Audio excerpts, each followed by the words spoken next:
For a good while, there were rumours that Nintendo was going to launch a Pro version of its immensely popular Switch console. The hope was that we were going to see an all-powerful 4K console ready to take on the likes of the PS5 and the Xbox Series X. But this is Nintendo we're talking about, and that didn't happen. Instead, we got the Switch OLED, and we have one to take a look at.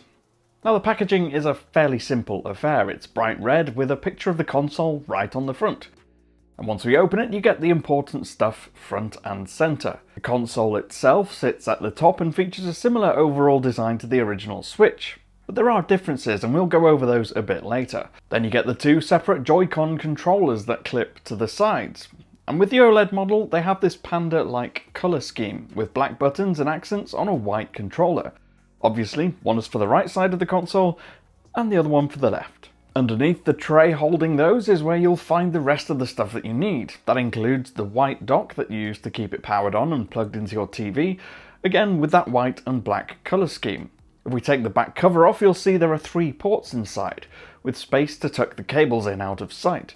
Those include the AC input for power, the HDMI out, and new for the OLED model, an Ethernet port for hardwiring it up to your internet connection. It also features 2 USB ports on the outside. Now you also get the Joy-Con charging grip, which you use wirelessly when you don't want them physically attached to the console itself. This way, it keeps the Joy-Cons charged up while you're using it for as long as the internal battery has charge.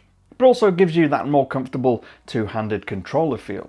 There's also the wrist loops that you attach to the Joy-Cons to use them individually and wirelessly, plus the power adapter and an HDMI cable. Now, as I said at the beginning, there's not a massive difference between this and the original model, but there are some changes. For instance, the overall build and design quality feels improved. It does feel a bit sturdier, thanks in part to the much larger kickstand that runs across the entire length of the console's back.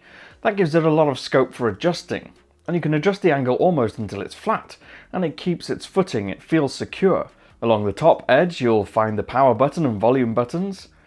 Then a little further along, there's a 3.5mm headphone port and the game card slot covered by this flap. On the bottom edge, you'll find a Type-C port. Of course, it's on the front that you'll see the biggest difference between the new and the old models. It has a much larger 7-inch screen on the front compared to the old 6.2-inch screen, and as the name suggests, it's OLED rather than LCD based.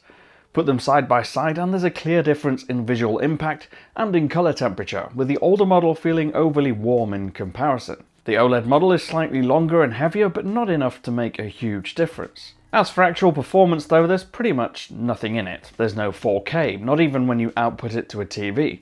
In its dock, it still outputs 1080p resolution, and the native resolution on the screen is still 720 by 1280. And although the internal 64GB of storage internally is more than the previous model, it's still not a massive amount, but you can still expand it via micro SD card. Now, the joy of Nintendo is that it's just great fun to play. Whether you want it hooked up to your TV or use it handheld, it does both well. If you have a Switch already, there's no real reason to upgrade, but if you don't, it will still make a great purchase. You will have to stretch your budget though, because this model costs £50 more than the original. I've been Cam, I'm at Cam Bunton on social media. Let me know what you think of this new Nintendo console in the comments down below, and I'll see you again in the next one. Bye for now.